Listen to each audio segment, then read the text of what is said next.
मुल्क भर की तरह सिंध के दूसरे बड़े शहर हैदराबाद में पेट्रोलियम मसनूयात की कीमतों में इजाफे के बाद हैदराबाद अनाज मंडी, फ्रूट मंडी, सब्जी मंडी, चिकन मंडी, मछली मंडी में महंगाई में तेजी से इजाफा हो रहा है। जबकि दूध, दही, घी, आटा, चावल, दालों, गोश्त और मुर्गी की कीमतों में बेतहाशा इजाफा हो गया है।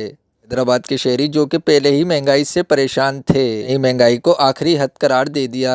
जबकि शहरियों का कहना है कि इस बढ़ती हुई महंगाई ने हमसे 2 वक्त की रोटी भी छीन ली है। कमर तोड़ रखी है गरीबों की।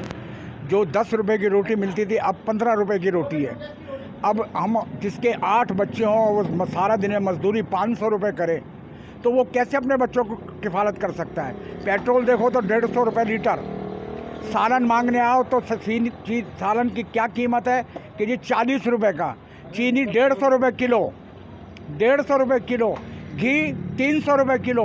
पकवान तेल 400 रुपये किलो। तो गरीब आदमी कहाँ से पूरा करेगा। इसलिए हम गवर्नमेंट ऑफ पाकिस्तान को पुरजोर अपील करते हैं कि इस महंगाई पर कंट्रोल करें और हम गरीबों की दुआएं लें। और जो 12,000 रुपये गरीबों को पहली दफ़ा मिले थे वो आज तक किसी को नहीं मिले। तुम्हारे डिपार्टमेंट वाले सारे खा जाते हैं, कोई किसी को कोई चीज़ नहीं देता।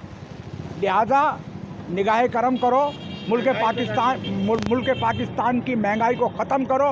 पाकिस्तानी आवाम सब भूखे मर रही है। सिंध में महंगाई की वजह से पहले ही लोग खुदकुशियां कर रहे हैं, जबकि इस महंगाई की लहर के बाद आम आदमी का जीना भी दोबर हो चुका है। कैमरा टीम के साथ हसन रजा कुरैशी, वश न्यूज़, हैदराबाद।